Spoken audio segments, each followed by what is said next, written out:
Very well. Awesome. So You I can hear me just got, properly? yeah, I can hear you. You're good. I can hear Awesome. you. I just got off a call with your opponent who told me that you guys have been planning this fight since April. Is that right? That's right.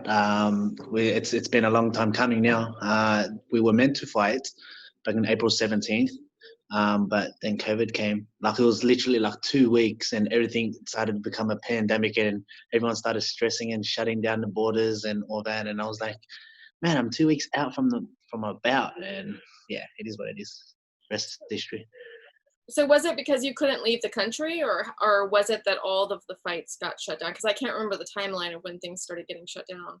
Yeah, it was like near the end of March, everything started to get like shut down. The cases were rising every day. Every country was started to stress. I mean, America was like, I was in America, I was in Florida, and it was just like, hey, here you go, next day, next day, next day, and then come closer, everything started closing down, and everyone was like, no shopping and no gatherings, and I was like, man, I gotta fight. I gotta turn up, man. We have training to do, and we turned up to training sessions behind closed doors. And before you know it, my flight home, because I usually go home first and then go out to fight week. My flight home was like changed. It was cancelled, and then I had to leave before the Australian borders completely shut. And saying that, when I got home, I wasn't allowed out, so I wasn't going to go home. I was going to go straight to the fights, and one championship said the fights weren't going to happen, unfortunately, and so I just flew home. So when this fight was originally booked, was this an opponent that you asked for, or was this something, one wanted, or how did that kind of come about? Yeah, so initially, uh, from the grapevine, Tan had to have another fight before he was deemed a legitimate contender after those 3 wins. But looking at the division, it's not as deep. And he was on a good winning streak as it was, and he was one of 5 names that I had given to Chatri. And yeah, it just so happened that the stars lined up, and we're competing against each other now. So when all this happened, where there were no fights and you didn't, your fight got canceled, was there any worry that? I mean, I guess this is more worry for him because he would be losing the title shot, and you're the champion, so whoever they put you with is whatever. But did you really want this particular fight, or were you sort of just like, well, when this all comes out, whoever's there?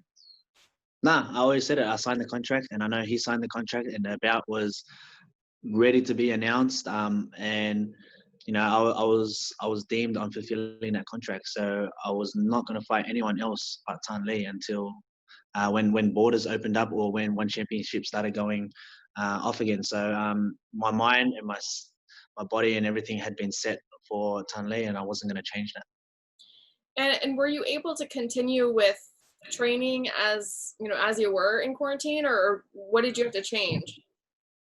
It was very, very tough coming back to Australia and trying to stay in shape. I had to quarantine for 2 weeks at home, which thankfully good enough for me. I had my coach come over. We worked, but it wasn't to like the the intensity as what I did at Sanford MMA. So everything was just a matter of keeping in shape and seeing how it goes.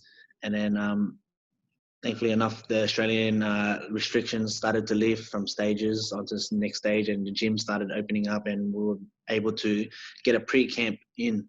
And once this pre-camp was near the end of the 3rd week, I booked the first flight out and went to Sanford and signed the contract, and the camp was underway. Did you have any issue coming into the United States with COVID, or did you have to do anything special than what you would normally have to do to come? No, so yeah, so I had to apply for an exemption to leave Australia.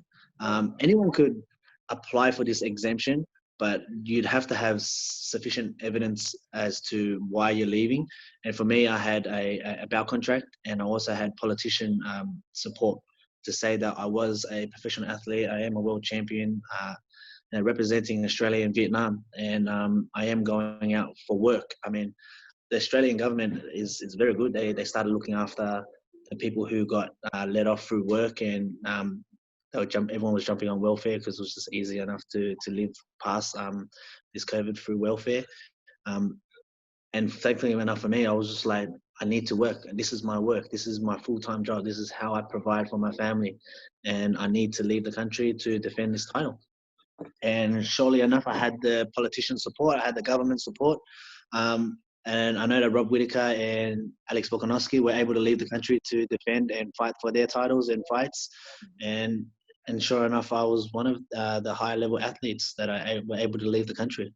And coming into America, I mean, the difference was we had 20 people on the flight instead of a full flight. So I had a whole road to myself. As soon as I came through LA, there was like some protocols that we had to go through, scannings and temperature checks and all that. But overall, it wasn't as strict. It was pretty much normal. They asked me the same questions. What are you doing here? I'm here for fight camp. Okay, good luck. Thank you. That's it. So are you, I wouldn't say concerned, but have you kind of thought about the fact that there won't be fans in the audience? Is that something that you guys have worked, I wouldn't say your game plan, but there may be some benefits, there may be some drawbacks. So have you talked about that at all? Yeah, it's always been a subject that we've talked about, and thankfully I was lucky enough to go to a UFC event and corner a friend, a teammate, and experience that no crowd, and hear everything, and live and breathe through the fighter in an empty arena. And so I got that little bit of experience. Sure, I mean it wasn't me in there, so it's a big difference, but I got to experience it. And when we're in our gym and we're training, it's the same thing, same ordeal. You hear everything. You hear the guy on the other side of the mats screaming and hitting and grunting, and it's all going to be the same thing. At the end of the day, it's a mind over matter, and if I come there to do my job, then nothing else will get in the way.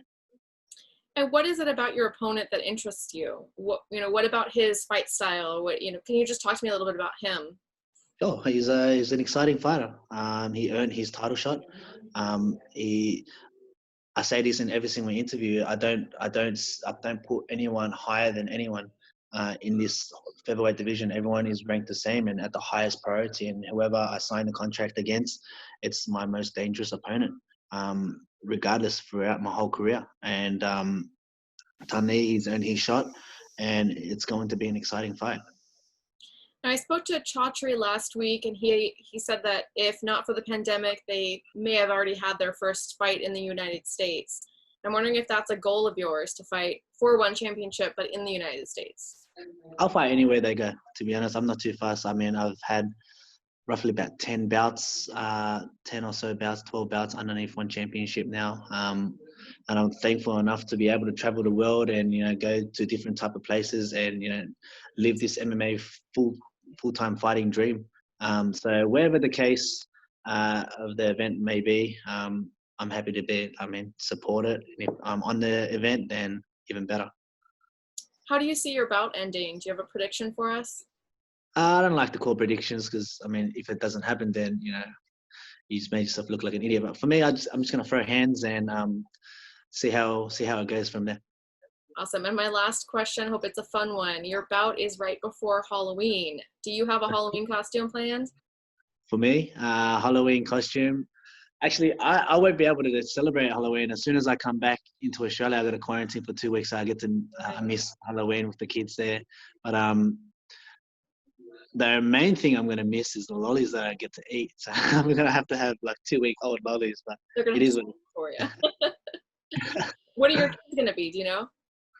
At the moment, I haven't spoken to my wife about that, but she's already gotten ready for Halloween. She's got like she showed me yesterday, actually. We were on the phone and she FaceTimed me, and she went out and bought lollies, but it was like she was feeding a whole neighborhood of people. I don't know. I was like, why did you get so many? I'm like, we don't have that many kids in our neighborhood, but yeah, I can't wait to get back and try every single one. But she's tried a whole bunch, and I don't know. We haven't spoken about what they're going to be, but yeah, the kids love trick or treating, so awesome. Thank you so much. Thank you so much. Good luck. No worries. Thank you so much. Have a good day. Bye-bye.